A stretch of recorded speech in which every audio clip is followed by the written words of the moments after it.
The Green Bay Packers season comes to an end in the NFC wildcard, losing to the Philadelphia Eagles 22-10. I'm Dominique Yates. I'm joined by longtime columnist Pete Dougherty. Pete, I look at this game, it feels like the same as every other game that the Packers lost this season. A lot of self-inflicted wounds, and it was just more of that being the issue compared to what the other team did. Do you kind of feel the same? Yeah, I mean, and Philadelphia's really talented, good team. But yeah, it was kind of that combination of, the penalties had been an issue on and off all season, and those personal fouls. They had a couple killer personal fouls. And then the same issues, with the offense has shown no dynamic quality, no good rhythm for the last at least 3 games. So it just kind of petered out at the end of the year here. So it was it was a lot of the old and some of the new.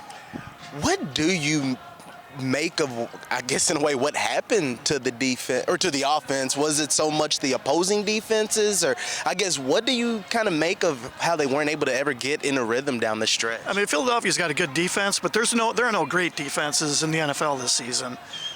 So there was no rhythm.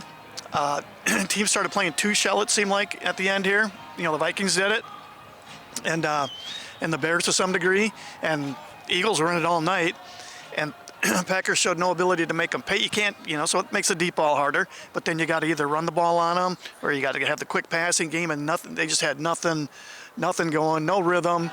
And it's most of it, a lot of it just falls on the coach and the quarterback. They're the ones who have to make it work when you're going through times like this, and they didn't. And there's a dynamic element missing in the receiver corps too. So that's something that they're going to need to address in the offseason.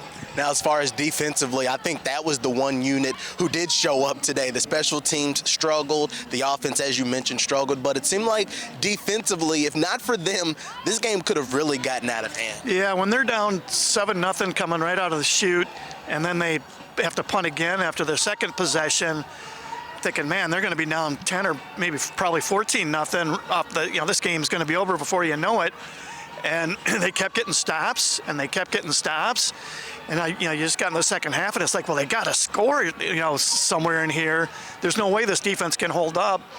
And, they did, they finally got, the Eagles finally got to them a little bit in the second half, but still, the defense played more than well enough to win. 22 is basically the average number of points in an NFL game.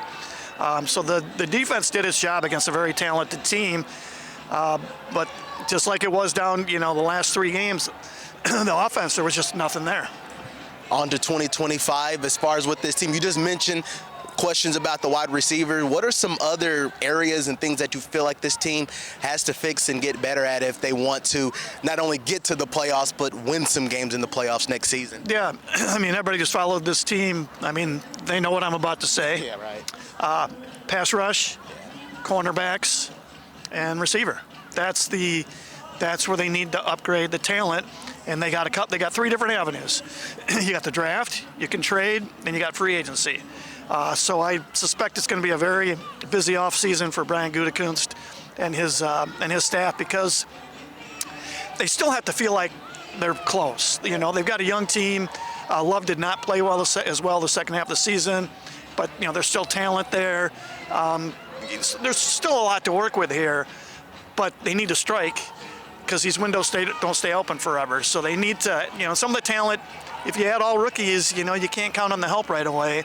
So I got to believe there's going to be significant additions via free agency and or trades. Yeah, so that was the one takeaway from the locker room. Obviously a lot of frustration, but they made the point this was the youngest team in the NFL making it to the playoffs. They're going to try to use that as some motivation and take that experience moving forward. But you kind of mentioned it. There's some needs that this team needs, and we'll wait and see what happens come the offseason and see what this team will look like next year, because this isn't going to be the same Green Bay Packers team in 2025, because things just kind of move around. But the 2024 season comes to an end after the Packers lose to the Eagles 22-10 in the NFC wild card game. Thank you all for checking out these videos with Pete Dougherty and myself throughout this season, and we'll do it again next year. You ready? We sure will. Of course I am. All right. Thank you all. We really do appreciate it.